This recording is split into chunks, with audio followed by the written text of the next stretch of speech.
Thank you, John, and good morning, everyone. It's really a pleasure to be here with you. I also want to commend the leadership of the Permanent Mission of Egypt, the United Nations, for the creation of this group and for actually already using the group to place hepatitis in the midst of the UHC, the Universal Health Coverage Political Declaration, which was yesterday adopted by the high-level meeting. Hepatitis is mentioned there for the first time, such a document, and this will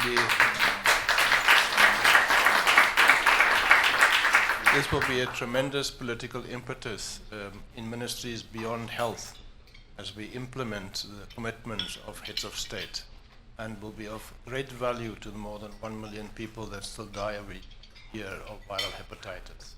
Also want to commend John Ward and the Global Coalition for the excellent work in driving the work of this group of friends behind the scenes.